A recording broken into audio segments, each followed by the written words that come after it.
What we done started. Look at what we done started. This the people party. Peace and love, party people. It's Talib Kweli, the MCEO, the BKMC. This is the world's best podcast, The People's Party. Today, and as always, and as usual, I have my lovely and talented and thought-provoking and thoughtful and funny co-host, Jasmin Leigh. What's up, Jasmin? How you feeling? What up? Good to see you. Good to see you, too. How's your weekend been? Oh, my gosh. It was great. Kicked ass in spades, and now I'm here to kick ass at the People's Party. That's right. And the People's Party is preceded by a number of programs and a number of personalities and a number of journalists and a number of people who have set the standard very high for us in terms of how we want to represent for the people and bring voices who have cultural currency to give them their flowers and tell their stories. And so today we want to give a very special guest that we have today his flowers while he can appreciate them and smell them. And today's guest is one of the most revered voices in all of radio history. It's so rare to use this phrase institution and have it mean what it's supposed to mean, but this man is an absolute institution. He's one of the people who is responsible for bringing hip hop, something that I do for a living, to the masses in a big way. He's also become an actor appearing in The Longest Yard, Malibu's Most Wanted, Entourage, Project X. These are like cult classics. He is the voice of LA, and his voice has been heard in Grand Theft Auto, in The Proud Family, and he has hosted one of the most, if not the most important radio shows in the history of Los Angeles radio. The radio show hit national syndication, so now it's all over the country. Ladies and gentlemen, the People's Party is proud to have Ida's son, Big Boy, is in the house today. This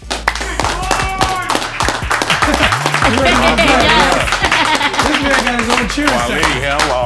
What's up, bro? Entourage. You heard the big boy. Man. Hey, bro, when you was doing the intro, I was wondering who you were talking about at first. You had to look around? Yeah, I was like, man, this... You did that. Man, it's crazy, huh? Yeah, you did that. Man, thank you, brother. It's a pleasure to be here with you, man. Thank you for coming and sitting with brother. us. Come on now, man. Yeah. Come on, brother. You called, I'm here. Oh, I appreciate it, man. Hello. Thank you. I've been seeing you out since the lockdown has relaxed a little bit. I've been able to see you out a little bit. And you've been out and about and busy? Yeah, we kind of tapping out there a little bit, you know, as safe as you can. Yeah, you know, and I've always been a people person. So when we got kind of on lockdown, man, like still to this day, I don't know, you know, am I shaking hands? Am I fist bumping? Am I doing the elbow? The whole protocol is different. Yeah, man, we've learned a lot in, you know, really the last like 2 years that we weren't set up for. So I'm learning as I go. Now, you were actually born in Chicago. Yes, sir. But you came here very early. Yeah, man. I came here probably when I was like probably two or 3 years of age, man, and you know, Chicago is on my birth certificate, but if we rolled out there together, we're going to get lost together. Yeah, you the voice of LA. Yeah. When I found out that you were from Chicago, I imagine it was like how people feel when they find out that Tupac was born in New York. Yeah, like, or Ludacris. Right. He's not from Chicago. Atlanta. He's from Chicago, right? You know what I'm saying? Chicago. Yeah. Oh, I had no idea. Chris Lover. There it is. You cut your DJ teeth in Culver City, DJing in high school parties. What did that teach you about the way people listen to music? You know, when I first got in, I first got into DJing when I was 13 years of age. You know, 12, 13 years of age. I just always had a love for music. Music was always in my household. You know, we grew up with music being played in the house. My mom, then my brother Keith, rest in peace, was like the person that taught me the love for vinyl and watching the grooves. And the grooves are, you know, thicker on a 12-inch, and then on an album, they're closer together. So I always had a love for it. And so when I was about 13 is when I got my first set of turntables. Yeah. And, you know, I mean, the horrible set. It was a console that, remember when the arm would grab it and the record would sink down? Yeah. And it was a big old piece of furniture. Yeah. I had one of those and another mixer. And I just fell in love with it. So when I finally got, you know, the two turntables, the Techniques, I was already DJing all over the city. So I wanted to DJ. You know, I started in Culver City. I would DJ to high schools. I would DJ anywhere where they would let me play. Okay. You know, anywhere. And it was crazy because when I didn't have all the equipment, I would DJ parties for $50, right? And I thought $50, $50 is great. Yeah. But it cost me $30 to rent the equipment. And then it was me and my buddy DJ Ray. So we would split the $20. So I would profit $10. But I had such a love for it, most of it I did for free. It all starts with the DJ. Yeah. What was the first thing that you feel like you got that others didn't? You know what? I think that I wasn't caught up in just different genres. Like I studied music and I love hip hop. So when you would see like, brothers from New York that knew how to take a rock record and cut the record and give you a guitar solo to rock over, I was intrigued by that. So I think my love for music and also studying like scratch patterns and what people were doing, and when people would do like the triple threat, time, and then Egyptian Lover would do the 1,000 threat, time. I was always looking at that. And this before, of course, we had the internet, and you could just pull up anything. So when you went to go look for something, it was a real search. Yeah. And I love searching. I love record shopping. Digging in the crates. I love it. I loved it, man. Yeah, what you just described is what it makes hip hop so beautiful, and why hip hop DJs know more about music than any person on the planet. The reason why when the world shut down that D Nice blew up the way he did is not just because he's a DJ, but because he's a hip hop DJ. Yes. And because as a hip hop DJ, especially from the era that he's from, where he's producing some of these classics, he was around in the Latin quarters and all that stuff back in the day. You have to know soul, funk, rock and roll. You have to know it all. And you gotta feel it. And you gotta know when to drop something. Timing. Yeah, timing is very important. Like I'll see DJs now, and it is what it is now, but it's so cookie cutter and it's so quick and it's so there's no real love. Not all of them, but there's no real love for it. You hear people say now, like, oh, I do such and such during the day, and I'm a DJ, and I'm like, oh, really? Like you're a DJ? Like, you know what I hate? I'm gonna tell you what I hate. You watching a television show, it'll be a comedy, and the DJs be the punchline. It'd be like, yo, your sister got a boyfriend. Was he a DJ for a living? Oh, and that'd just be a punchline. Yeah. You know what I'm Those are saying? the ones that don't make it. Yeah, they don't know. Yeah. It's interesting that you just broke all that down. And when you went to doom and you talked about the Egyptian Lover and bringing it back and forth, because we had Terrence Martin on this show. And I don't know if you saw this, but he talked about when he knew that the jazz music he was doing could be partnered with hip hop. And he said it was me listening to Big Boy on the radio. Yeah. And he said we had never heard Check the Rhyme by Tribe Called Quest. Man. And he said that intro when it kept da-doom, da-doom, da-doom, da-doom, and they kept bringing that part. Yeah. And go watch it because he acts it out. I saw it, bro. You saw it. Okay, and so you know what I'm what's talking crazy about that, bro, is that you don't know who's watching or who you're going to be an influence on. And now Terrence is like, he's like the guy for the next person that's looking. Yeah. So to be at the Veterans Auditorium or to be at Culver Middle or High School and he's looking at us drop this record that he's never heard before, and the way that DJ Ray and I, the way that we're playing with it at the beginning, doom, boom, and then mixing it, and him falling in love with that, I had no idea until I saw that piece. Okay. Bro. Wow. We never had that conversation. Wow. I never knew that was important to him and how important he is to others To us now. Yeah, man. Absolutely. Yeah. Yes, big up to Terrace. His name has come up so many times on the show. It's crazy. Now, before you decided to do radio, you were a bodyguard. So I want to shout out Fat Lip and Slim Kid Trey and Rome and Imani and Suave. Yeah. Shout out to Suave. Oh, man, Suave gonna love this. Oh, Lord. That was the one person I wasn't gonna say hello to. Hi, Suave. Suave was the first record industry manager that I met. I was very young. Man, you probably had a warped thought. I was looking at, just all of them. But what's funny to me is, first of all, what the Pharcyde meant, obviously the hip hop is so important. Yeah, man. The Pharcyde, when the Pharcyde came out, I felt seen and heard. And we had the native tongues already. Yeah. And the Pharcyde obviously was inspired by that.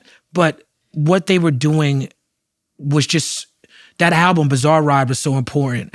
And now they don't all get along. And now it's like the dark-skinned Pharcyde versus the light-skinned Pharcyde. Right. Well, now Imani's over there with the other side, they too. switched sides? So I'm confused Imani's now. on the light skin. He's with the light skin I know. Pharcyde, too. Oh, so okay. So hopefully one day we'll see it together, man. Yeah. That was something when I was with the Pharcyde. For one, I already had such a love of music, and bodyguard and I already had a civil head. I was good with my hands and my feet and martial arts and so on and so forth. So when we got together, I knew that those moments were special. I knew that being on a tour bus was special. I knew that seeing them perform over and over again and watching them, how tight they are, not were, was special. You know, when I was in high school, I knew that when I graduated, I was going to miss high school. And I knew, because high school was special, I had that same feeling with the Pharcyde. I knew that it was something special in my life. That was the first time that I, you know, really kind of traveled out the state. That was the first time I ever been on a tour bus. With the Pharcyde was the first time I ever got a passport, especially going out the country. That was, you know, that was the first. And doing something that I love. I love music. And seeing it from the inside and seeing sound checks and traveling, man, that was amazing for me, bro. You know, I wasn't gonna do radio, because I wanted to stay with the Pharcyde. Wow. You know, so Yeah, shout out Pharcyde. yeah. One of the first radio teams that showed me love in California was Baka Boyz. Oh yeah. And I can't overstate their importance to the culture, especially in radio. And they got you your first job on radio, right? Yeah. So they brought us Big Boy.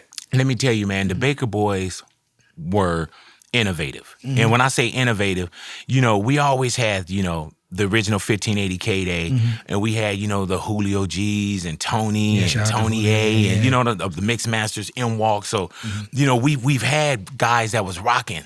But then when the Baka Boyz came to Power 106, I was always good with the Baka Boyz, but it wasn't about radio. You know, I didn't think like, oh, I can get into radio. Hey, you know, where's your boss at? Any of those kind of things. I was just always kind of a personality. I was in a little gray area at the time because I was like doing phones and doing other stuff. So I wasn't tripping off of being on this radio show. And one day we were going out and they said, man, we got to, you know, do these barbecues, and they literally had a itinerary of barbecues they were going to stop at, because the Baka Boyz was known as the two fat Mexicans. Right. So I'm looking, and it's the two fat Mexicans and Big Boy. We just going to go tear down these barbecues, right? And at the time, Kweli, I had a hip hop line that was called Wudd'up. Okay. And it was WUDD-UP. And what up? You just called it, and I told you everything that was going on in the city. This is something you came up with. Yeah, this was my way of getting in clubs for free. Okay. You know, so I had the What Up hotline. And so What Up, and it was just like, you know, I would talk, you know, Saturday night is going down, Ika got club, whoop-de-whoop. And then, you know, if I messed up, I would rewind the record. But, you know, and it was just hip-hop beats and me just having fun. And not knowing that their boss was calling that line, listening, I had no idea. And so one day when we were going out for Memorial Day, they were like, oh, we got to go by these barbecues, so on and so forth. So they said, man, we got to stop at our boss's house. And I literally told them, I said, man, I don't want to go to your boss's house. They was like, Big, it'll be real quick. We just going to grab a burger. We going to leave. Right. I was like, man, it's going to be this white guy, his white wife, 2 white kids, white picket fence, white house, you know, just clowning. So we get there, and sure enough, man, I get to the house. It's a white house. I see the white guy waving at the Baka Boyz with his white wife and 2 white kids, and I literally had to step over a small white picket fence to get in. Everything I said. Wow. So we just there. I'm in a good mood, not thinking who this guy is. We leave the barbecue, man, and he calls me up like a couple days later and said, hey, I got this crazy idea. Would you like to try radio? He said, would you want to do it for one night? $35 an hour. I'm thinking the math. I'm not thinking a career. I'm thinking $35 an hour. You know what I'm saying? At the time, we were about to be out with the Pharcyde on the Lollapalooza tour. So I'm home for the weekend. I got a week off. I go and I do the show. He calls me back the next day, said, would you like to try it again? My math, I'm thinking, let me times this by 2. That's right. Then he called me back after the second show. He said, I want to try something crazy with you. He said, I would like for you to do radio. And so they started me off on a night show with a guy by the name of Richard Humpty Vision. And I went in, bro, and, you know, one night turned into 27 years and counting. That's beautiful. Yeah, man. That's beautiful. You blew up on morning radio. I blew up. My first was nights. I did nights. I did 7 to 11. Then a year and a half, I did afternoon drive, which was like 3 to 7. Right. And then the mornings came. Well, see, I remember when you were on morning, and I'm here with Jared Meyer, who's the founder of UPROXX, and he also founded UPROXX, who does this show. So we're still working together. But Big Boy's Neighborhood at that time, when it was out on in the mornings, was such a holy grail for us to get to. And, you know, it was like, it was very hard to get on your show. And what morning has become, like I remember growing up in New York, listening to Scott Shannon and the Z Morning Zoo. And I think this might have been like the first time that morning zoo format really took off, because I feel like that was the format that started crossing the nation, but with a Black person doing it, you know, on an urban station, I think it takes on new life in our communities. Right. You know what was crazy about it, man, is that I didn't really listen or study radio. You know what I'm saying? Like even today, I don't know my peers in radio. It just helps me. Right. You know, I To do your always own just thing. been a personality and I always had fun. And I remember the guy that hired me, his name is Rick Cummins. And Rick said, you know, I could teach you radio, but I can't teach you to be a personality. He said, and you're a personality. He said, go in there, do what you want to do. Just remember the station is called Power 106. Right. So I didn't have any boundaries or any expectations just to go in there and have fun. So I was in there having fun. But one person that I really listened to growing up was Russ Parr. Yeah, shout out and to Russ Russ Parr used to do this character called Bobby Jimmy on K-Day, and that was innovative radio for me. You know what I'm saying? Like, so when I got in, it was just, I was just there having fun. You know, I didn't know about ratings. I didn't know about sponsors and ads and endorsements and all that stuff. You know, I just went in and for the art of it, that's really organic. Yeah, and I wanted to be next to music so bad, so I threw everything up against the wall. That's why I was a bodyguard. That's why I was a DJ. That's why, you know, I rhymed. I did everything that was associated with hip hop or music or anything of that nature, because I wanted to be a part of something that was in entertainment on our side. Word. On your first station break, you said Power 107 instead of 106. When he told me, go in and just remember the station is called Power 106, that was enough pressure. That was the only thing that you forgot. Yeah, so I was like, you know, but even then, I didn't know the size of the mistake I could have been making. You know what I'm saying? Because I didn't know. And I think there's a naivete and there's an innocence that people allowed me to get through. We weren't on a cancel culture.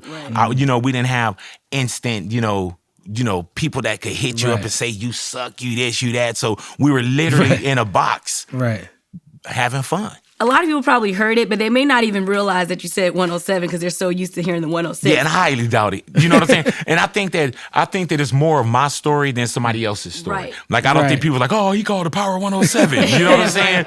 It was just something that I remember because he told me, he said, just remember the station's called Power 107. You know what I'm saying? That's like, that's like somebody telling you, just remember, don't do this. And then you're like, okay, don't do it. And then you do it. How do you feel you redeemed yourself from that mistake? I didn't care. Like, even today, after 27 years, Jose's my witness. I make mistakes every day. Right. You know what I'm saying? Because I'm human. Right. Like, I don't walk into a box and say, okay, damn, you know, I'm here. Let me go into this phone booth and put on the big boy cape and come out and I'm a different character. What you hear on radio is me. You know what I'm saying? And I've lived on radio. So I never tripped off of like mistakes of just being me. You know, technical things that's out of my control. All right, cool. But if it's just me, I'm like, Right. You know what I'm saying? I know how to have fun with myself. I know how to get myself, because I'm not so serious where you're not laughing at me. Right. You're laughing with me. You know what I'm saying? I'm so glad you said that because I'm a little dyslexic sometimes and I be messing up words. So that was and that's human. Yeah. You know what I'm saying? Like, if I would have put myself so perfect, I remember one time, man, it was this DJ and he was so perfect on air. And this was when they had carts. And he must have did a break, and I don't know how he knocked his carts over. And you could hear the carts falling. And he didn't know how to recover. Right. You know what I'm saying? Like, my carts, you know, I don't have carts now, but anything falling, like, oh, you know, we got a ghost in the room, Jesus. Whatever. Right. Yeah, you're not Make it gonna, a part of the show. Yeah, you're not going to have me, hold on right here. Oh, no, man, I can't believe. Yeah, you know, so.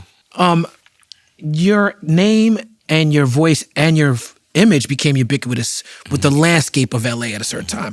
These billboards were everywhere. You knew you were in LA when you saw Big Boy on a billboard.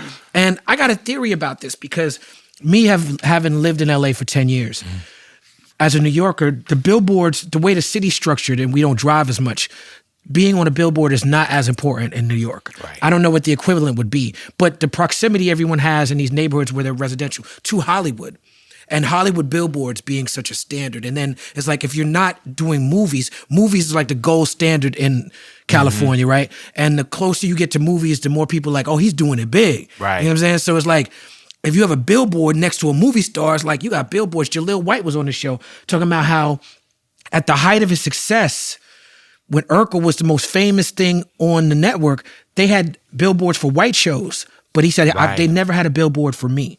So how do you think those billboards that were up for so long affected your career?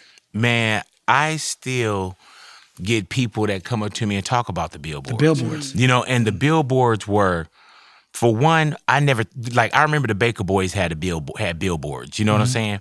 I didn't think I was going to get a billboard. And so when it was time for me to become that guy to get the billboard, the first one, well, we did a few, but the first one I really like, oh, hell no, was I did one called Morning Obsession. And Morning Obsession, they used to have these obsession models. Yeah, that Calvin was kind Klein. of like laying down and doing all this shit. Oh, that's the one That's the model look right Yeah, there? No, so, you know, that's the one that I'm thinking of. When I Yeah. think of these billboards, it's the one you described. So literally, we were like, oh yeah, we need to do this takeoff on these Morning Obsession billboards, so on and so forth. So I had always been comfortable in my skin. You know what I'm saying? So when I came out for the shoot, I came out in my boxers. Right. And everybody was like, oh shit.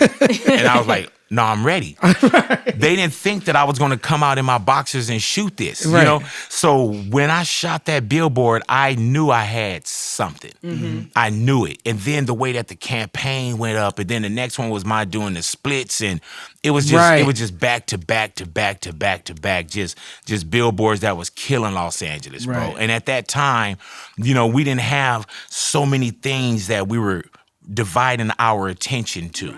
You know, like now I have billboards up, but you know, my kids are in the car like this. Yeah. You know what I'm saying? Yeah.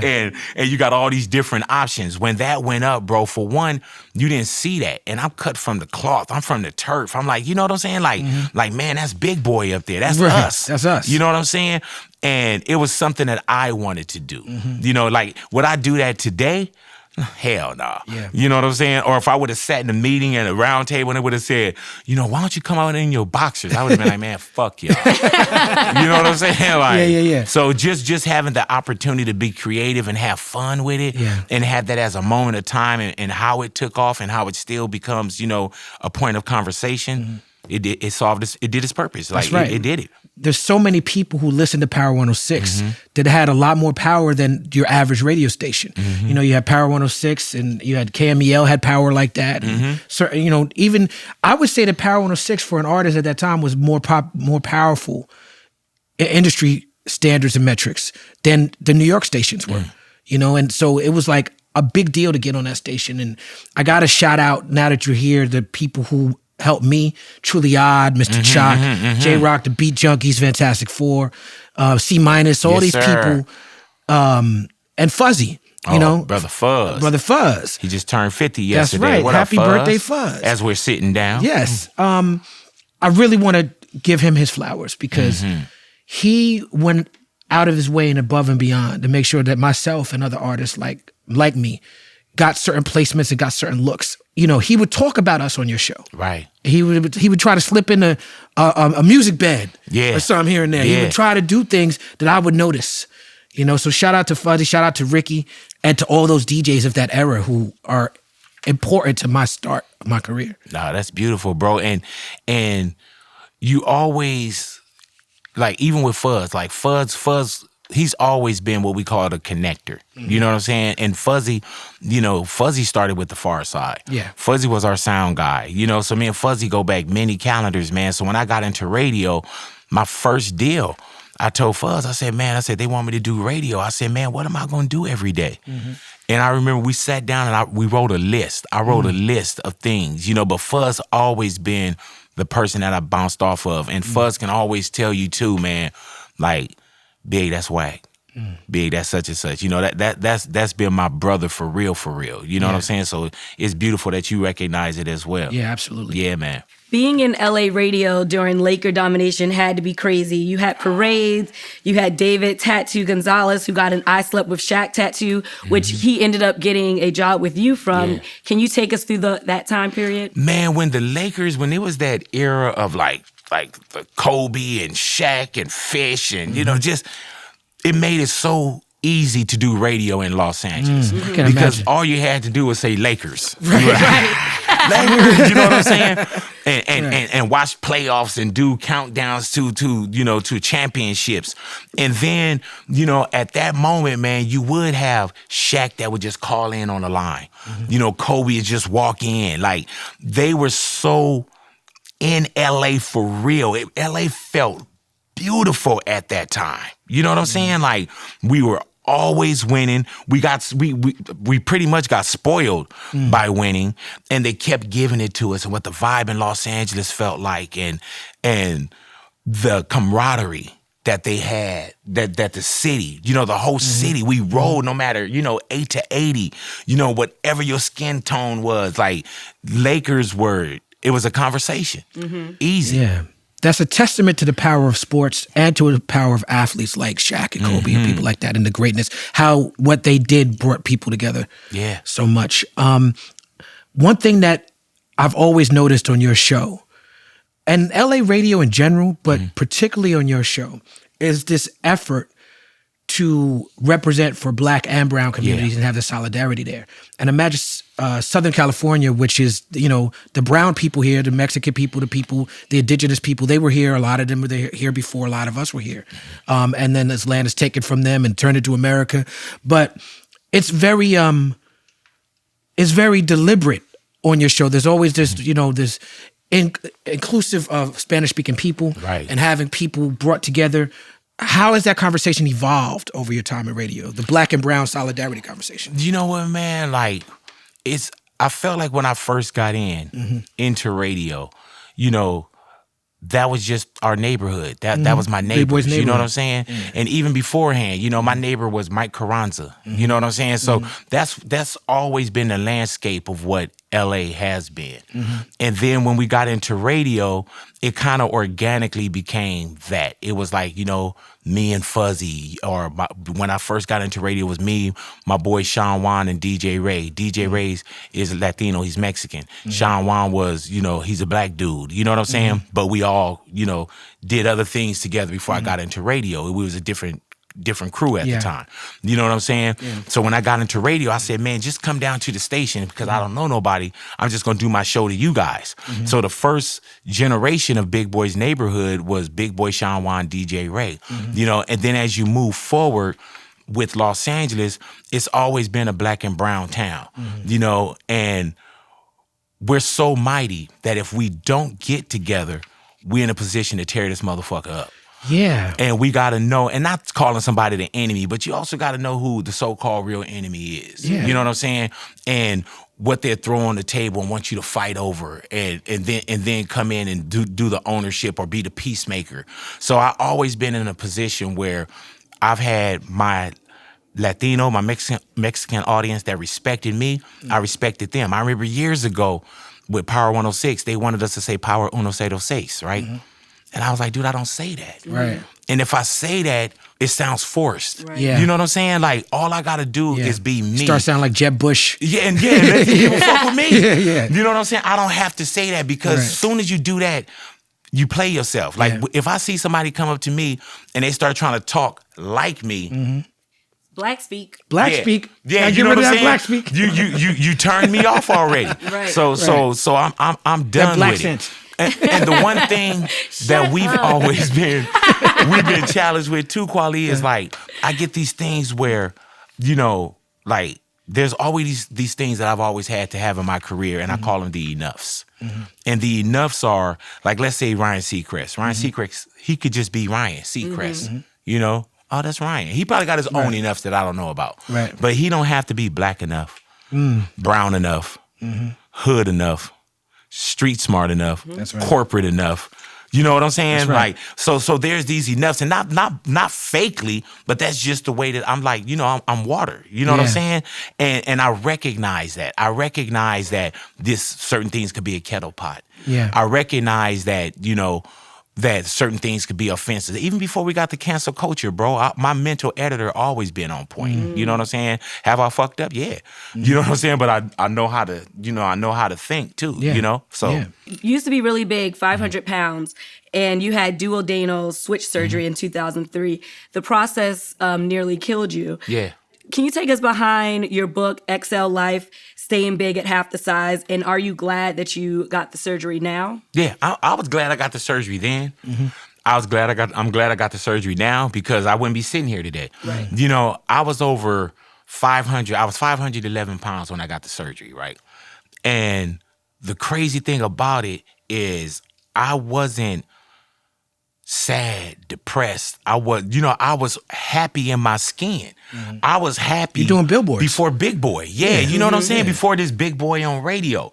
I had always been happy. I didn't have a problem with girls. I wasn't, the dude that you'll pull up his shirt and punk him and then fat this and like that. That wasn't me. You know what I'm saying? Like, cause I was always quick to my first time is, you say something, I'm gonna try to break your fucking jaw. Right. That's always been, you know what I'm saying? So I wasn't the clown. Then when I got into radio, Big Boy was like, oh man, that's Big Boy, that's Big Boy, that's Big Boy. So then at some point you do start to think about your health.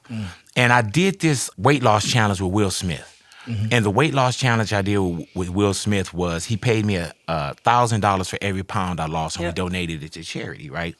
And so in my head, I'm thinking, oh, Will Smith's going to keep checking in with me. We're going through, this is going to be about 6 months. This is going to be great for radio. I'm not really thinking about my health. I'm thinking about the show and what this could be, so on and so forth. So I lose 111 pounds, right? I could have lost more, but I lose 111 pounds. Will Smith cuts the $111,000 check. We give it to charity. Cool. My last weigh-in that day, I stood on the scale, and literally while I'm on the scale, I'm thinking about this Mexican food, this restaurant called La Fogatas. And in my head, I'm like, dude, I'm going to go get me some nachos and this, that, and the other. So I was back. Nachos is the weakness. But I was still happy in my skin. I put the weight back on, and that's when I started feeling like the lower back pains. But I didn't have high blood pressure. I didn't have diabetes, but everything was coming. Everything. There's no way in the world that you could be over 500 pounds and be healthy. So at one point, I said, my mom died at 57, and it wasn't a flip of a switch. It was like more of a dimmer, where you just kind of look and you're like, dude, you're going to die. So I saw a guy that I knew, and I didn't recognize him. And he was like, oh, Big, I had this surgery, so on and so forth. So surgery, I always tell people that's the last thing that you do, And I thought about it, and I Googled it. And then, and there's also things where you think like, man, people love Big Boy. I was like, am I still going to be Big Boy? It's like Kid and Play with Kid with the hair. Yeah. Am I still going to be funny? You're still super tall. Right. Or so we had DMC on, and he lost his voice. Yeah. And he said he got suicidal. Yeah. He said, what am I without this voice? With me, I was thinking I was going to lose my audience, so on and so forth. Then I said, you know what? It's not going to matter because you're going to be dead in a year. I really felt that I was going to die. And so I had charged so much to my credit card of life. And what I tell people is, you get this card and you can swipe it. And for some people, it's drugs, it's alcohol, promiscuous sex, whatever it may be, it's eating wrong. You swiping your card. And mine was severe morbid obesity. I'm swiping my card. And at some point, your statement's going to come in. Right. And you're responsible for what's on your statement. Right. High blood pressure, diabetes, heart attack, death, whatever it is, my statement was coming in. And so I went and got the duodenal switch, and it changed my life. I had so many complications. And to this day, I'm still proteins, this, that, and the other, but it taught me how to eat. It taught me how to learn my body. It taught me nutrition, and it just taught me how to stay alive. You know what I'm saying? Because I was so comfortable with being 500 pounds. If I needed to drive, I get a bigger car. If I needed to fly, I could fly first class. If I needed a suit, I can get a tailor. So I was accommodating being 500 pounds. And that was before the internet. Right now, if I was 500 pounds, it'd probably be so unkind to me. You know what I'm saying? Or I wouldn't read it. But at that moment, I was like, dude, you gotta save your own life. You know what I'm saying? The first thing they tell you on the airplane is secure your own mask. So I had to secure my mask. You have incredible metaphors. You probably should have been an MC. Right, yeah. You keep coming with these ill I was metaphors. a failed MC. I'm glad you didn't bring up any of that old stuff. You know what I'm saying? Like, Big, is this you? Like, now that dude. you mention it. You know what I'm This saying? is your life. shout out to Stretch and Barbito. They did a documentary called Radio That Changed Lives about their very important radio program, the Stretch Armstrong and Barbito Show. In the documentary, Barbito says something that's very heartfelt. He talks about just being a kid that just was trying to have fun. He didn't study radio or anything. He just loved hip hop, wanted to be near it. But then he found himself in a position where the kids who listen to hip hop are marginalized and going through problems, have real issues. He said, so now you got kids, stick-up kids calling, and people talking about, like, I'm about to rob this dude because I don't got no money. What should I do? He said, now I'm on the phone with people, and now I'm a voice in the community, and I'm a role model. And so I want to ask you if you have any stories like that where a caller, you know, ask you for something drastic or for some advice, some life or death type of advice, because that's what radio has become to a lot of people. Yeah, I mean, I've had, like, okay, there's a Ida Vargas. Ida worked with me for years, but she was a friend. You know what I'm saying? And I remember I met Ida. I was with my son Jaden. We were at a Lakers game, and she was just a listener to the radio station. And she saw me at the Staples Center with my son, and she called me down and was like, "Oh, Big," and you know, we just had basic conversation. And I invited her down to the radio station because she just wanted to kind of look. She wasn't thinking about getting into radio. She just wanted to see how the show ran. So I let her come down, and we just hanging out. And I still just kind of touch bases with her. Touch bases, how you doing? And so one day I called her up, and I didn't even know this. She told me this later, years later. She said, "Big," she said, "that day when you called to check on me," she said, "I was going to kill myself that day." So you get those kind of throughout your career where people say, "You saved my life." Yeah. You know, you were all I had. And with my listeners, I tell people, they say, "I listen to you every day." And I say, "Man, I talk to you every day." Talk to you every day. And it's a relationship because when they thought that they needed me, I needed them. Yeah. You know, when my mom passed, my mom died on a Wednesday. I was back at work on a Friday. Not because, I mean, Ida's son is the only tattoo I have. That was before my mom passed. This is when I was when I was 21. Yeah. So I've always loved my mom. It wasn't like I went back to work because I didn't care. I went back to work because that was my place of solace. That was my place of comfort. And I felt bad that my brothers and sisters didn't have this place to go to. You know what I'm saying? So radio has always been that for me. And when people say, "You got me through this," they got me through a whole lot. But yeah, I have stopped people from saying, "Man, I'm about to go roll and I'm about to go do this. Big, this is what I'm thinking about." Or somebody that'll call up and they're crying and telling you their problems. And it's not popping them up on the air. Yeah. My best phone calls happen off the air. Wow. Off air with Big Boy. Yes. And I mean for real, where it's like I'm talking, then I tell the person, "Hold on for a second." I go back, and I won't even come back on and say, "Hey, you know, I'm talking to this girl." You know, I never turn up somebody like that. Now, I get cries once we start and we're on the air. Yeah. But I would never say, "Hey, hold on to this. Let me get this. Let me get this on air." Yeah. You know? If you watch like apocalyptic movies and movies about the future and dystopian stuff, the one thing that they always maintain is the radio never goes anywhere. Right. Like, it doesn't matter if the world blows up, someone gonna find that in the airwaves a way to communicate. Right. Through radio, somehow we're gonna connect. We're gonna find each other. And radio has been that for people. Yeah. And you know, and now you got so many other things that kind of take you away from radio. But people like the story. Well, that's why podcasting is where it's at. We had the golden age of radio, and I truly believe we're in the golden age of podcasting right now. But podcasting at its heart is radio. Right. People watch this show on YouTube and they enjoy seeing us talk and everything like that. But we on Here Luminary as well. There's a large part of our audience that just wants to hear it. Yeah. And you can, because it doesn't take anything away from if we didn't have your visuals. I still get the message. Still get it. It's not like you're like, "Oh, and then look at this, and then look at this," Right. you know? So I feel exactly where podcasting is at right now. And I remember years ago, people used to call podcasts the graveyard. I mean, when we first they can't started get a this, job in radio. you can ask them when we first started this 2-3 years ago. I said, "We're not calling it a podcast," Right. Because I felt like podcast gonna be over. Right. But so far, the opposite has been true. Podcasts have only gotten bigger since then. Yeah, man. So I've embraced it. Okay, it's a podcast.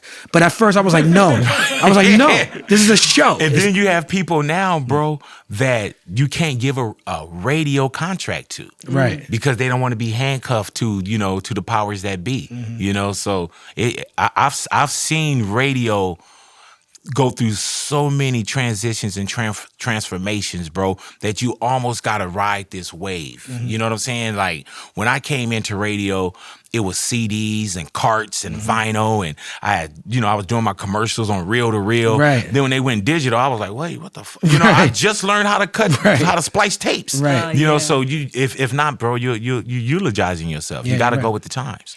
In 2007 is when I learned of you, because we got a new station and you became syndicated. So how did that change your life? You know what? The syndication is beautiful. You know, I didn't understand syndication. And I still don't understand syndication now.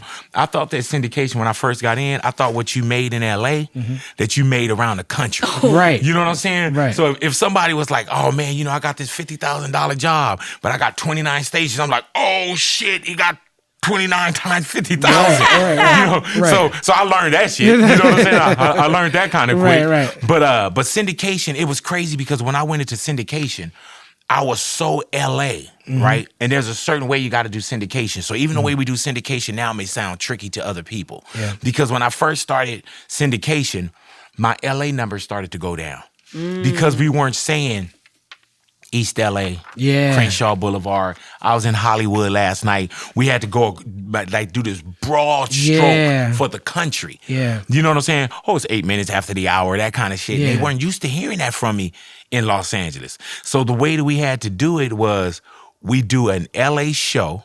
We get in early in the morning, and then we'll start cutting breaks for the syndicated show. That makes sense. You know, and it's work. Yeah. But you don't. You know, you super serving different gods also, but it works for the way that LA want to hear your show and the way that the country. And now it's easier because there are no real live interviews anymore. You know what I'm saying? We'll bring somebody in at around 10 o'clock. Tape it. And then, you know, so that way to go out to the country at the same time. So radio has changed in many ways like that. Yeah. See, I was confused because I probably was a little slow too, but when I moved from New York to Florida, I was confused that the radio station and like the news and stuff didn't come with us. And it was like, oh, different people. But then those people didn't live in Florida, and my mom had to explain, like, no, there's someone sitting in a room and they're doing a show, and then they just put it all over. Yeah, like even today, like my news has always been just us in the room, you know, but I don't know where the person is that do traffic. You know what I'm saying? Like traffic will pop on and I'm like, hi, this is the traffic you know voice. What I'm saying? Traffic voice guy. So and I think a lot of the stuff, bro, with so many years in the radio, I'm still learning so many things, and then there's just some things I'm not tripping off of. You know what I'm saying? Yeah. I think that's why I enjoy what I do so much. You know, it's not a problem, and I'm not a just, you know, a hard ass for numbers, and you know what I'm saying? I'm just like, you know, not that I don't care, but I'm just like, Right. And how's it been traveling all over the country and having fan bases everywhere? You know what? What's been crazy is not just through syndication.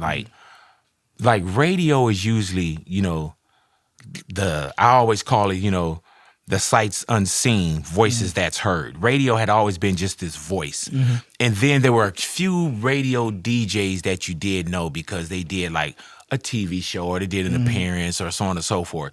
But when I first got into radio, I was, you know, 400 something pounds. And then the billboards came. So I was a person that people knew on sight from radio. Right. There's a lot of DJs you didn't know how they look. And then as the years went on, now you become, you know, our radio show is now a TV show. Yeah. You know what I'm saying? Yeah, I'm watching Big Boy now. Yes. Yeah. And that's crazy, bro, because I get so many people and I can go, there has been no place in the world that I've traveled to, in the world, that someone hasn't come up to me about Big Boy's neighborhood. And anywhere you go now, people used to say, oh man, you know, I listen to you. Yeah. Now people come up and they say, man, I watch you. I watch your interviews. I watch you. You know what I'm saying? Right. So, you know, radio, you used to come in and, you know, however you looked. Right. Now they used to everything's say being recorded. They used to say you have a face for radio. That's what they used to say. Yes. My daughter I still now do. Yeah. You know? Please, no, brother, please, you got brother, a please. regular outside. You don't have to lie. I'm here. My daughter, who makes music, I just introduced you Yes, to. sir. Says, Is that a pressure for her? I don't know. I gotta ask her. Yeah, man, you need to sit her in this chair. Yeah, ask her. That's right? a hell of a pressure. She says, you know, she's also an artist, And she does this thing where when she wants to present new music to me, she'll say, I got to show you something new. But it's always I have to show you. It's never I have to play it for you. Or I want you to hear something. Yeah, I got to show you this new song. You know what's crazy is I never thought about that. Yeah. Because my kids pretty much say the same thing. Yeah. Did you listen to Jerky Boys tapes back in the day? You know, I'm familiar with the Jerky Boys. So the Jerky Boys did phone pranks. Yeah, oh yeah. They didn't invent this. I mean, people have been doing phone pranks since phones was invented. I mean, even before the Jerky Boys, you know, you had Bart Simpson talking about Seymour Butts. You know that, I just did that today. There's someone here named Seymour. Really? And I was like, Seymour Butts. And I was like, oh my God, I'm like 12. But the Jerky Boys tapes, when I was in high school, and this was internet, these were cassette tapes. Yeah. That it got to me. Yeah, you could pass around. Yeah, the Jerky Boys they made a phenomenon. Movie too. Yeah. Frank Rizzo. Hey, this is Frank Rizzo. When they did the movie, I thought they let us peek behind the curtain too much. And that wasn't them. Right. That wasn't them. Right. That was some actors they hired to play the Jerky Boys. And I love just how raw, like, I'm gonna come down there and fucking bust your face open. You know what I'm saying? Like, just the rawness, bro. And you gotta think that was a cassette tape that made it around the world. Yeah. Bro. Yeah. But I thought about that when I was listening to old Luther LaFay and old like phone tap joints. How fun was it doing that? You know what, man? Like, and how you say, I always played around on the phone. Mm-hmm. You know what I'm saying? Yeah. I'm talking about from being a kid. Right. You know, everybody's played on the phone. Oh, yeah. So when I got into radio, it was bad enough because not only was I messing around on radio and on the phone, but I would be the person that would we had this thing called the Los Angeles Recycler. And the Recycler is one of those papers. It's kind of like a Craigslist kind of thing now, but it's one of those sales papers. And I would call and put my homie's phone, their cars, for sale in the paper with these unbelievable prices. You know what I'm saying? So they would be like, oh, man, Kurt, you got us. I know that was you. Right. So I've always been this dude that fucked around. I wouldn't do that. Yeah, so when I got to radio, the way that the phone taps were is when I got to radio, I'd already been playing on the phone. Right. So when they wanted me to start to learn how to run the board, because I didn't know how to run the board. Every time you say that, I think of Chappelle. I was just thinking, I don't like people playing on my phone. I don't like people playing on my phone. We're keeping it real. Because black people don't like people playing on their phone. And that's what I would do. That's when you lean into it. That's what the funny is. And I would go and when I had to learn the board, it was overnights. So we would just I would just start calling people off air, playing. And at some point, we started recording them on reel to reel. Right. And I'm in the nights. So I go from the nights to the afternoons, and I still got these tapes in my locker. Right. So then I get a producer by the name of Jason Ryan. I'm doing the morning show, and I play one for him. And he was like, oh, we should play that on the air. So I give it to him. Next day, he was like, you got another one? I give it to him. Just me messing around from years ago, just on reel to reel. And he said, give me all of them that you have. So I just gave him the reels. And then he said, I think we should do this every day. Every hour? Yeah. I was doing it every hour. And we still do. It's still my biggest bit. So with Luther LaFay, at first I didn't have a name. And then I started off, when people say, what's your name? I would say, oh, my name is Steve Larkis. Right. And then Steve Larkis didn't ring. So then I went to Steve LaFay. Then one time somebody asked me on a phone call, they said, well, what's your name? I said, Luther LaFay. And they said, well, how do you spell LaFay? And I'm like, Luffeigh. The first F is silent. You know what? I'm glad you said that, because when I looked up this name on the internet, I was like, what name? What is this name? I was like, what kind of land is this person from? And the last name doesn't exist. Right, it doesn't exist. And I totally spelled it on a fluke, Luther LaFay. And when she said, when I said Luffeigh, I must have been thinking then the first F is silent. And you got a lot of silent letters in there. LaFay is actually spelled Lafie because Leigh, Lee is Fiegh. Well, hold on. Just because you're Jasmin Leigh and you spell it like that, because if you say sleigh bells. Right. And that's the same thing with neighborhood. So I was thinking, with neighbor, Neigh. Right. So that's the way Luther LaFay. But I wasn't even quick. When she said, I just spelled anything. The improv. Yeah. What's amazing about these phone taps is the funny comes, one, because it's largely people of color and marginalized people who don't like People playing on their phone. Yeah. So you get a lot of that, like, get off my phone. Yeah. But the funny for me, because I like to consider myself a logical, rational person, right? And you can't really, pranking me would be no fun. That's why I don't get pranked. It would because not. I'm going to hang up. Right. The moment the vibe is not right. Right. You know what? I don't have to. But these people stay on the phone and allow themselves to get to this point of frustration. Let me tell you, bro. Like, if get off my phone. Stop playing with me. Kweli, Stop saying these things. if we And you're like, didn't- why don't you just hang up?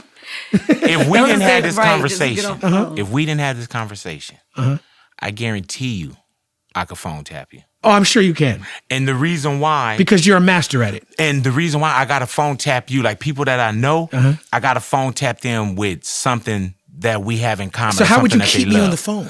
The first thing, like, say for Carlos instance, doesn't even answer the phone. That's say the for first instance, thing. if I didn't know you, right?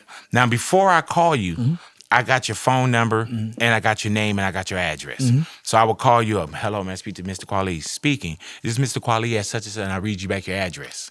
So now you're like, this is me. So now you're invested. Yeah. Then when I hit you with your address, your phone number, then I say, hey, well, did you order a 7,000-gallon pool? You're like, no. I'm saying, well, I'm 30 minutes away. I'm delivering it to you. Now you think I'm on my way to your house. So you're like, hey, man, don't, miss me with that shit. You know what I'm saying? So trust me, my boy Jose. Right. Jose's known me for 35 years. He's been around phone taps my whole career. He knows Big Boy. He knows Kurt Alexander. He knows Ida's son. I call him up. I say, hey, Jose. I tell Jose, I'm like, Jose. Now, for one, he knows my cell number. So I'm calling from the station. So at the station, I got to call my cell from the station. Then I got to click over and call him from my cell so it registers Big Boy. Are you invested in this? Yes. Okay. So I call him up. I'm like, hey, bro. I said, Jose, I need you to do me a favor. I can't get to the house. What's going on? I said, hey, man. I said, Chula's dog, my daughter Jade, I said, Jade's dog died. Oh, my God. And she's away with Veronica right now. I need you to go home and I need you to grab the dog and replace it with another Yorkie. And he was like, well, where's the dog at? Yes, I said, it's man, a good friend. Yeah, exactly. So I told him that the dog, now it may sound crazy now, but I told him that the dog was in the barbecue Replace grill. dog, ask questions later. Yes. I told him that the dog was in the barbecue grill. I put the barbecue grill cover over it. Listening back, it sounds ridiculous. But at the moment, he was like, okay, all right, where do I get? I said, I already picked out another dog. You got it there. Go pick it up. And the same with my cousin. I phone tapped my brother. But the way I got my brother was, I had a guy come on first, and he answered the phone, and you hear nothing but Spanish. Okay. And he's talking. Then the person hands me the phone. And I'm like, hello? He's like, where you at? I'm like, man, we got busted in Mexico. Totally invested. So it's after about that. it's about the atmosphere. Oh, my God. You got to It's about phone setting up tap the- my mom. Yeah. Listen, Is okay, she a so cursor? as you Does she curse? Oh, yeah. Oh, I would love to. right, like your wife be cursing on the Right, yeah, I would love to. I actually did get pranked. Yeah. And it's on YouTube. And if everybody's watching this, y'all could go check it out. It was some political shit. I don't even know if I've told the story in the show. I was getting trolled heavy online by Russian trolls. There's a Russian artist named Black Star. He got Black Star Burger here in Los Angeles. This guy is friends with Putin. This is some Russian shit. And the Russian trolls, that's a whole different level of trolling. Damn. So I'm getting trolled by And this it's called Black Star? Black Star. The Russians? Yeah. I Man, didn't see that's the burger low-hanging place is fruit named for Burger you. Russian. place is owned by the Russian guy. Oh, it's owned by Russia. Yeah, there's Okay. got a burger place here in LA. Okay. And he got one in New York too. So I get a call from Greta Thunberg. See, don't it sound ridiculous when you look in the rearview Greta mirror? Thunberg. Now I'm looking back. Yeah. Well, it was an email first. It looked official. See? Yeah. Oh, they Email. took their time. And it's like, Greta Thunberg and her father, they would like to speak to you. They like the work that you do. I'm like, I fuck with Greta Thunberg. Oh, go listen to this. It's on the internet. I get on the phone. We set up the conference call and all that. I'm on the phone with Greta Thunberg and her father. And they start talking about these Russian trolls. Oh, my God. And they like, yo, we see the Russians trolling you. They're so racist. They're like, look, we about to go to Russia for an event. We want you to come with us. And I was like, I'm not fucking with Russia right now. Fuck Russia. I've done shows in Russia before, but the climate's changed a little bit. You know what I'm saying? So I'm like, I'm not right now. It was like the height, like Bernie was running. Oh. I'm like, nah, I'm not going to Russia. They're like, we could pay you $1,500. And so now I'm explaining to who I think is Greta Thunberg and her father, why I don't come out my house for no $1,500. You know what I'm saying? You know what I'm saying? I'm on the phone like, with all due respect, I don't know if you know what I do, you know. And so then they pivoted, right? And this one got deep. They pivoted and they were like, all right, well, we want to, we've been talking to Bernie Sanders and we want to partner with him on some of the stuff. And we think you should live with Bernie Sanders. I'm like, I like Bernie Sanders. They like, would you get on a call with Bernie Sanders? I'm like, yeah. They go, hold on. Oh my God. They come back. They got Bernie Sanders with them. The fake Bernie Sanders? No. Listen, it's not even the fake Bernie Sanders. Let me tell you how deep this gets. Fuck up. They got Bernie Sanders. So now I'm on the phone. I'm like, Mr. Sanders, you know, you about to do this thing, this fundraising event with Chuck D. Chuck D's the homie. Man. He's like, yeah, the artists. He's like, you know, the artists are the people who got to help us out. I really want to know if you could help my campaign, though. Can you endorse me for president? I was like, well, I'm not going to endorse anybody. I agree with a lot of things you say. I like you. I'm not going to endorse anybody. That'll be, you don't want me. Right. You don't even want my endorsement, actually. You know what I'm saying? Right. Actually, you know what I'm saying? Let's just work in a different way. And he's pressing for this endorsement. Now I'm starting to feel like, because now it sounds like he's repeating himself. You know what I'm saying? I'm like, why is he so pressed about this endorsement? It's a recording. We get off the phone with Bernie Sanders. Then they start telling me, like, one of the rivals of the rapper named Black Star had died. And there was like some questions around death. They're like, yo, you should say that he got killed by the other guy. And that's when I was like, I got to get off the phone. You know what I'm saying? I was like, I'm not saying nobody got killed by anybody. What are y'all even talking about? And I was still polite because I still think I'm talking to these people. But I was like, with all due respect, I can't do that. I don't know who killed who. I don't like the guy, but who am I to say who's a murderer? This is crazy. So I get off the phone. But I think about it, I'm like, that sounded weird. I called Phil Agnew, who was working with Bernie Sanders at the time. He was on his show. Right, called Phil Agnew. I said, Phil, I told him the whole situation. He was like, I've never seen Bernie Sanders with a phone. He don't be on a phone like that. He don't even have a cell phone with him. I called my brother, who's a constitutional law professor. I said, hey, Jamal, you ever heard of Greta Thunberg? He was like, man, I was just reading this article about how these Russian trolls pretending to be Greta Thunberg trolled Bernie Sanders. I was like, can you send me a link to that article? He was like, yeah. They got Bernie Sanders on the phone, these same people, and they got him answering a bunch of questions to which they taped a recording and used his answers for your playback. For my playback. They pulled a Home Alone on him. Damn.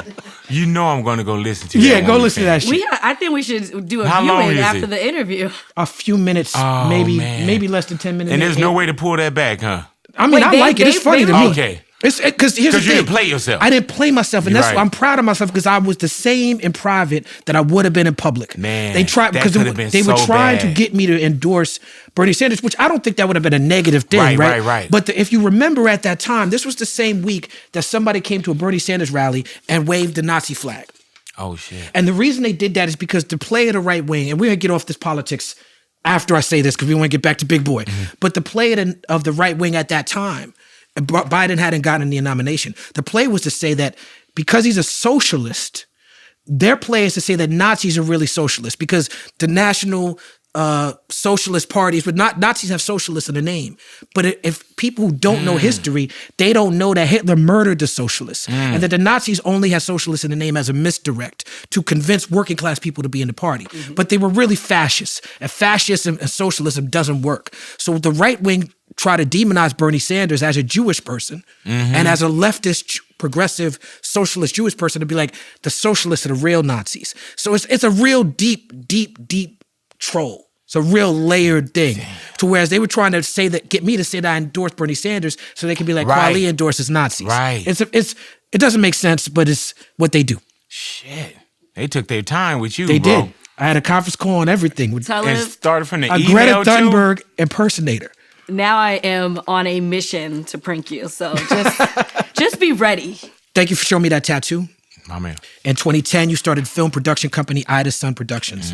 You produced Exit Strategy, which featured a cameo from a young Kevin Hart. Yes, sir. What is the now goal of Ida Sun Productions? You know what, man? We got Ida Sun Productions. We got More Big Productions, which is me and my boy Bishop. And really, man, it's really doing things that we want to do. You know, because I've been under the marquee and under someone else's banner for so long with MS and Power 106 and you know, iHeart. Even when I left Power 106, I was wondering, would people follow me to this new station that I was going to? Okay. And as much as I was big boy, you still have this insecurity of, are people going to still check for me?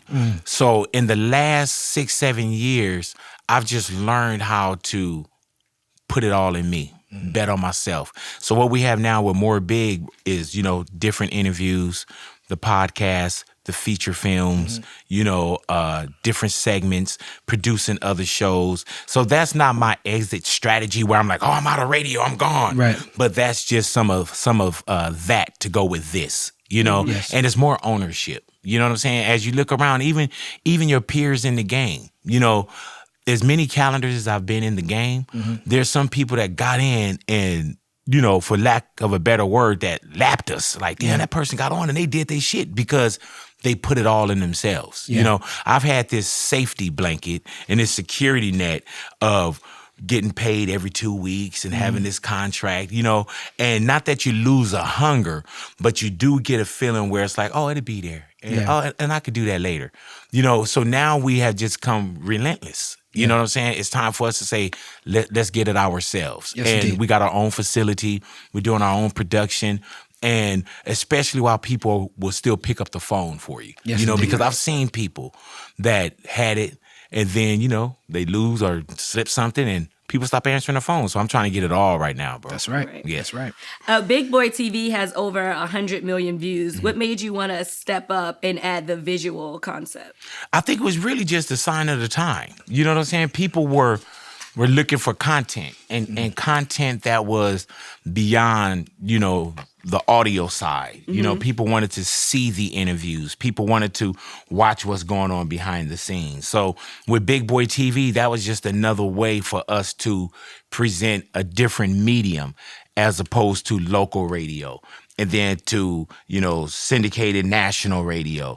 So that gives you a vision of like, okay, well, I get to see this person. I get to see Big Boy with Kanye West. I get to see Big Boy with George Lopez. And like I said, now radio has become a television show. Everything that we do is you're watching it on a tablet, your iPhone, your Android, whatever it may be. So BigBoyTV made sense when we first started. We first started recording our interviews. Yeah, BigBoyTV is old. It's been around for a long time. Yeah, and what we're doing now is there's different content and the way we're about to produce it and the way we're about to kind of switch reels with it because it's become a station. You know what I'm saying? It's become a hub for other ideas and you got people that you can super serve and go directly to you that already mess with your brand. Right. You know, back in the days, you know, people wanted to land on, I got to be on NBC, I got to be on ABC, I got to be even in music.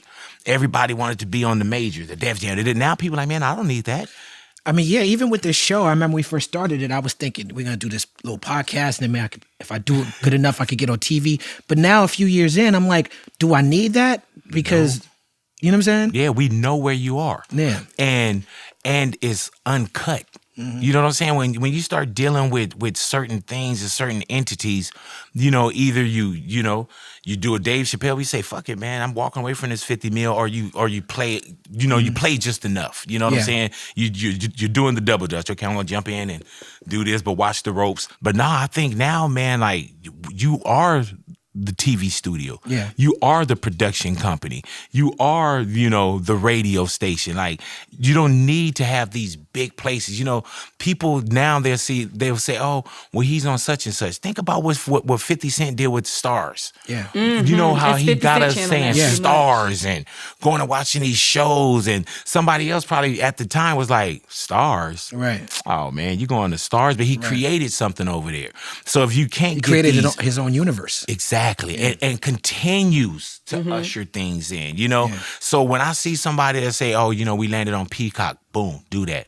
Yeah. We landed on set, yeah, do that. And I just downloaded the Peacock app yesterday. Yeah. Man, slide Because I wanted over to that see something username. that was only on Peacock. Yeah, and you know, it's so many things now where there's so many different outlets for content, you know, that you don't have to be handcuffed to the system, and you don't have to be handcuffed to, do it this way or don't do it at all. You're like, man, all right, I'll step out and go do my own thing. I'm good, It's, I think, smarter and easier to do that when you have the backing of your family. Right. And not everybody's blessed to have family. Right. But you're blessed to have a beautiful family, God, and it's been brother. such a part of your journey. And you share.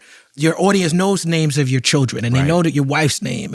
And was that a deliberate decision on your part? At first it wasn't because I've always been very kind of like, still to this day, I don't want you to, to know where I lay my head, and I don't shoot videos in the house, and I'm not at the car and all that kind of stuff. So, but it became, it's a lifestyle, my wife, Veronica. Oh, my son Jaden's playing basketball right now. My daughter's Chula, she's dancing, Jade, So it's been things like that just kind of came out. I remember when I first got married, and when I had, we were about to have our first child, my son Jaden, I remember I went to my boss and I said, man, how much of this do I talk about on the air? Because I don't know if having a kid or being a parent sounded old, and there's this demographic, and he was like, I think you should talk about your family, because a lot of our listeners, they do have kids and they do have families, and that gave me kind of a license to open up as much as I don't sit and say, what time my kids are going to be,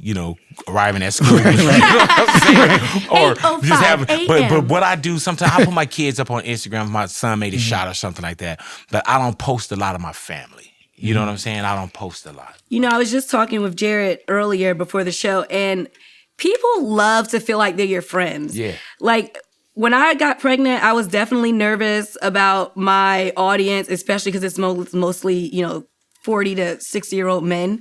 And so I was like, oh my God, they're going to hate that I'm posting my child. Your audience is what? I know. Where Because does the People's at? Party, the people that watch People's Party are the people that are my audience, that are my followers. Is that the demographic of People's Party? That's 40 the to demographic 60-year-old men? of my people. Where you pull that from? Yeah, I need to see Okay, these well, numbers. how old are the people that watch People's Party then, guys? She was going to sit down and be like, Big, how old are you? I'm like, Are you not within that age group? All right, anyway, there's men are mostly my audience. Right. So when I got pregnant and I was having a baby. We'll play along. Let's go. Right. They are. Okay. Anyway, when I got pregnant and had a baby, I was like worried about, still showing my child too much. But they really love that, I show my daughter, and my daughter got a lot of gifts from it. Right. So, people just like to feel So your demographic involved. is sugar daddies. right. I don't have sugar daddies. No, you don't have them, but your demographic is. My demographic, yes. Gotcha. I'm not nice enough for a sugar daddy. I really wish I was. You know how sometimes even with an artist, they say, don't say that you're in a relationship, don't say this. Were you concerned about how some guys will probably say they don't have the chance now or the shot? Oh, yeah. Or, you know what I'm saying? Well, in LA, to make it in LA, one of the things as a woman, you have to be cool enough for them to think they can have you, but not for them to try and have you. That's so sad. Once That's they the same with us realize, too, though. You know how many people wanted me? well, once they realize they can't have you at all, Right. It's like a done deal. If they feel like, I could if I tried, but they never actually try, like that's that level you want to be in. It's a little tip if you do keep that for all the ladies. Little tip for all the ladies in the house. For the ladies. Oh, Look man. at this. If Martin Luther King could see this shit. Oh my God. It's about a bitch. Did you see this? Big boy, this is how we do at the People's Party. Oh my I love it though, bro. I love it, man. I'm gonna drink this down real quick so you bring me some more. Can Bitch, you please record not this yell shit. first? Record this shit. It's his first Look day. at the crew. Look at the crew. It's all us. And my man pouring water. Go ahead now. Can you top this off for me, please? Oh, my goodness. You got jokes. Hold on, make sure. Yeah. Speaking of jokes, I heard you telling a story about the first time that you and your wife went out of town was to go to Vegas to see George Lopez. Yeah. And George Lopez, man, you guys are really good friends, Yeah, right? that's my guy. Talk about how his impact is not just for Mexican people, but just comedy for LA, for just the world. You know what, man? I think George he's one of those guys where you will say, same here. Me too. Oh, damn, that was us. Yeah. You know what I'm saying? Like, his comedy is like homegrown. Yeah. It doesn't matter, if he says like chicharron, I say chitlins. Yeah. You know what I'm saying? Like Yeah. it's the same thing of, you You know. see yourself in his comedy. Exactly, Even though he's bro. speaking to his community, Yes. he's saying stuff like, that's me Yeah, too. that's us, man. Yeah. And you notice the similarities. So I've always been kind of a fan of George Lopez. And then when I started having George Lopez in as a guest, all I would have to do is say, George Lopez in the neighborhood. And I knew that he was going to take off. Yeah. You know what I'm saying? So watching him go from, you know, the guy that was doing his comedy, and I remember when he told me, he said, Big, he said, I'm going to have a TV show. They're going to give me 4 episodes. And watching him do those 4 and, you know, us getting behind it. And George, you know, he got to show y'all got to watch it. We got to watch it. We got to watch so it. Then he gets good. to 8. Then he gets a full, you know, first Yeah. run, then the back half, you know, and then going to syndication. So watching him, and he's always been square business with me, man. When I would do my charity shows, he would come and give money out of his pocket and buy kids bikes and, you know, take care of military families, man. And he just cut from a different cloth. He's a good friend. Yeah, shout out to George Lopez. Yeah, man. Yes. Can you take us into the creation of Off Air with Big Boy and your relationship with Snoop? We have so many LA artists, and he's definitely a name that keeps getting brought up as one of the gatekeepers for hip hop in LA, as well as Dre and Cube. And also, who would be on your Mount Rushmore? For one, on the Mount Rushmore, I never answer that because I don't know. You know what I'm saying? My Mount Rushmore would be, it would change from when I say the 4, and then when I think about it, then I'll change the 4. It's a revolving door. Oh my God, man. You know what I'm saying? Because I've been influenced by so many, you know? So if I say a Mount Rushmore, it could be the group Mount Rushmore. It could be E40, it could be Ice Cube, Right. it could be Too Short, it could be They don't Snoop know Dogg. about that yet. A lot You know of them what I'm don't know saying? about that yet. Yeah, so then I also think about like man, like one of my favorite artists, you know what I'm saying, that I love is Melly Mel. Where do I put Melly Mel on my Mount Rushmore? Yeah. You know what I'm saying? Where do I put LL Cool J? Where do I put Big Daddy Kane? Where do I put King T? You know, so my Mount Rushmore, people always ask me, what was your favorite interview? I don't have a favorite interview. I don't know. And my Mount Rushmore, I can't answer it. I'm not dodging it. I just don't know the 4 that I would put on there. Right. Because there's so many that's dear to me. You know what I'm saying? Like, there's a guy from Compton by the name of Toddy T. I say Toddy T, people are like, who's that? But you know, Mixmaster Spade, those are like, I remember Mixmaster Spade said, you know, you spend $300, you make $700 back. And I was like, how the fuck you do that? Right. And then when I figured it out, it got me into the game. So off air is, you know, when we're on air, we have a great time. And we do some great interviews and it's bell ringing and it's fun and everything. So Bishop and I, and Bishop is Bishop Moore, that's why we call him More Big. We were just like, man, we got these great interviews that's in you. But I think that we need to start sitting and doing these one-on-ones without these bells and, you know, and you're talking not just about somebody's history, but we have, like the dialogue that I have with Snoop in our off air. I've had Snoop on air with me for 27 years. When we sat down for off air, I learned more in that interview from the 27 years of multiple interviews per year. He was a with staple Snoop. on your show. Yes, you know what I'm saying? So off air, you know, do you study? Yeah, but we just get a chance to have this conversation. Like we got one coming up with Kango Kid, right? And Kango Kid dope. is an off air and That's it's really a dope. flowers. You know, and what off air is now is flowers where we present them with you know, a nice plaque and everything, you know? And so speaking with Kango about what Kango and UTFO and what that movement meant to me and the Shantays of the world and you know, not getting your just, sitting with him was, I'm a fan first. And then to see what Kango's going through now with his cancer and things of that nature, you got to sit with these people. You got to talk to them, you know. And hip hop, we eat our own, or we don't, you know, we get goofy when it comes to our forefathers and the queens that created this, you know. So what off air is, you don't have to be a so-called old school hip hop artist. You don't have to be, you know, we got George Lopez, you know what I'm saying? We got Kevin Hart, you know, we got Edward James Olmos, we got Oscar De La Hoya, we got Tiffany Haddish, you know, Magic Johnson's coming, like those kind of things where you just sit down and I'm intrigued by your story. So with my being intrigued by your story for off air, I know that the way that we present and the conversation that we're having, other people are enjoying this conversation. You know, because I'm asking the questions or having this dialogue that I want to know as well. You know. Yeah, documenting our history, telling our stories from the inside out. Yes, If you don't do man. it, who else is Yes. going to do it? And for your birthday this year, you got a well-deserved star That was on the crazy. Hollywood Walk of Fame. How big is that for someone, not just a person from LA, but just someone coming from where you come from? You know what, man? For one, it was crazy because you get in. When I got into radio, I never thought about like awards. Like I'm in the Radio Hall of Fame, right? That felt crazy to me. You know, I remember when I got my first deal, I didn't think I was gonna get a second one. So to have 27 years in radio, that's unbelievable to me. I worked hard and I continue to work hard. But when the star phone call came, that felt a little different. And the reason why I say it felt a little different is because it was like I was homeless at one point. And homeless at multiple points, and not to any fault of my mom. It's my mom, Ida, and 7 kids. And you get in this slippery slope. My mom didn't do drugs. It wasn't about men. You know, we just got caught up sometimes. You know, but with the family, we weren't rich. We didn't have money, but we were affluent in I love you, and you were affluent in taking care of your brothers and your sisters. My family was tight.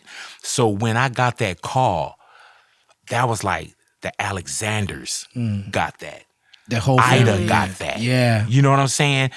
Dad got that. My brother. So when I'm standing up there, I don't know if you've seen the footage, bro. I'm crying like a motherfucker because I'm looking at my family. I'm looking at my sister. I'm looking at my brother. My other brother's resting in peace. You know what I'm saying? One of my sisters can't be there because of her health. So I'm looking at this, you know, and I'm looking at how proud my family was. Now, to some people, it's a star on the ground. And I've been to ceremonies and people just, hey, you know, they walk through it and it's not a problem.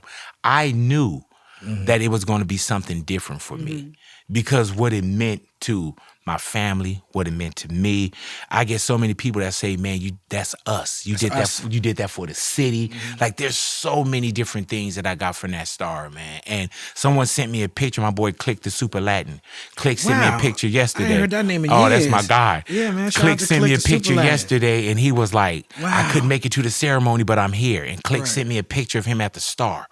And then when I looked at it, I remember I blew it up, Kweli, and I looked at it again and I saw Kurt Alexander, Big Boy. And I still trip off of that. I still trip off of being in radio for 27 years and hearing myself on the radio. Wow. And I say, damn, that's me. Right. You know what I'm saying? Or before I go out on stage. And I'm like, damn, this is crazy. But when I was getting the star, I was literally standing there. And when George was speaking or when Dre was speaking, I was pinching myself. Like, is this for real? You know what I'm saying? Like, damn. And it probably may not mean something to someone else, but it meant a lot to me. Not my everything, but it meant a lot. Yes. That's beautiful, man. Congratulations on Thank you, that. brother. Absolutely. Thank you. I know there's been talks for years about you possibly doing a sitcom. Yeah. Is that still? It's always been, and I think now we're closer to it than ever, the way that we want to do it. And I had gotten to a point where I started doing, movies, but even the movies was like a one-day shoot.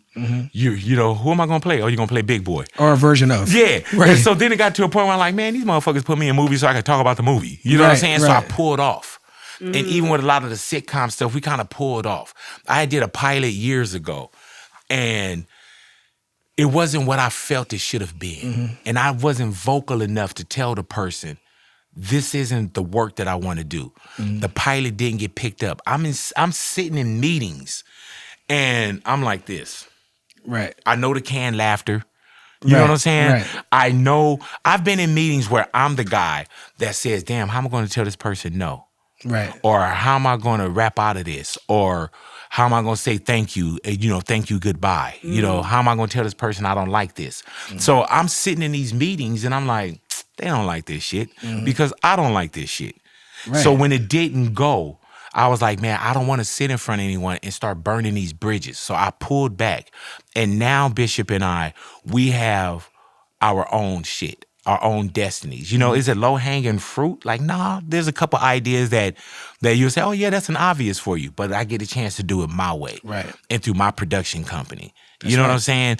And not ownership sit in equity and all that, and not sit at a meeting with somebody saying, damn, I wish I didn't have to be in this motherfucker. Right, trying to get permission and approval. Exactly, bro. So there we are. Word.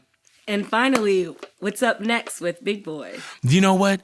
I don't know. You know, it's crazy because 5 years ago, I didn't know that I would be here. You know what I'm saying? And 5 years before that, I didn't know where I would be at that 5 years ago.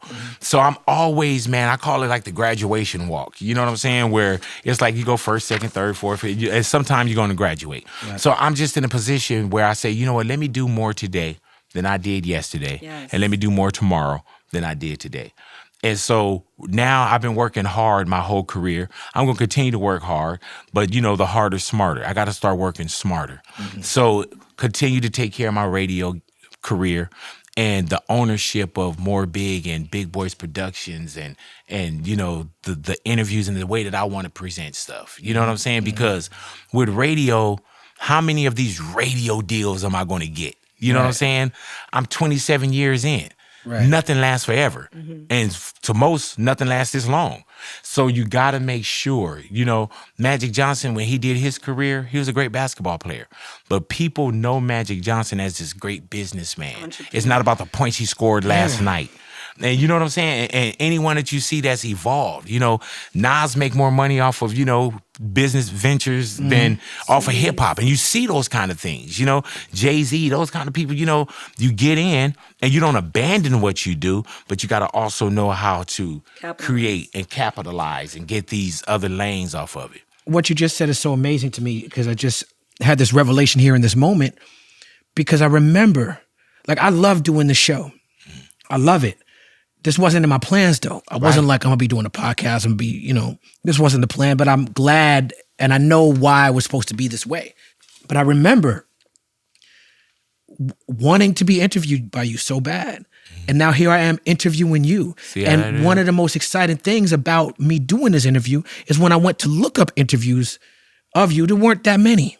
I couldn't find that many that told me your story. Yeah. You know what I'm saying? So I was like, I get to be one of the main ones that tell your story. Yeah, cautious is a bad word, bro, but I've been, and everybody is, I'm in a position where I can pick and choose who I want to sit down with. You know what I'm saying? And when I got this one, you know what I'm saying? Yeah, because we trust you, bro. Yes. You know what I'm saying? And you mean a lot to us. Yes. And you have never done anything goofy. It's never been anything where it's for the money, it's for the check. And people, we get a different kind of respect when we come around you, Kweli. Like we, not that we tighten up, but we like, you know what I'm saying? We got to, you know, our words good enough? You know, we going to the enoughs. Like, shit, am I black enough? Is this word like, shit, Kweli approved? Am I hip hop enough? But no, bro, like, you have a different standard. Not just to hip hop, but to men, to people. And we rise to an occasion for you. You know what I'm saying? Like, and I don't know if it's a pressure, but you're looked at as a person that means a lot to us. You're looked at as a person that we know you won't sell us out. Yes. You won't do any tricky shit. You know, you've held up the flags for us when we weren't holding up the flags at all. You know what I'm saying? You were a voice for us when we were voiceless. You were brave enough to say it when we weren't brave enough to say it. Well, I look at myself and you've always been on the front line. Thank you, brother. I look at myself as us. Right. You know, and I always have. And I think that's been a part of... And you made sacrifices too, though, bro. Yeah, I have. It's been a conflict in my whole career of not seeing myself as a celebrity. And there's positives and negatives to that. You know what I'm saying? There's positives. I'm always with the people, but then sometimes the way in which the people engage you, you know, there's people worship celebrity, you know, and they, you know, that's one of the things that I deal with a lot of times, that people want me to move in the way that their idea of what celebrity is. And my question is, well, how would you know? Right. How long you been a celebrity for? Right. How would you even know how a celebrity's supposed to move? So with that said, I appreciate you, brother. No, I appreciate my pleasure, your words. brother. We here to give you your flowers. You gave me mine. Thank I love you, it. brother. It's beautiful. Man, and it's my pleasure, bro. at your service. All right. Yes. My pleasure, brother. I appreciate you. Ladies and gentlemen, we got Big Boy in the house.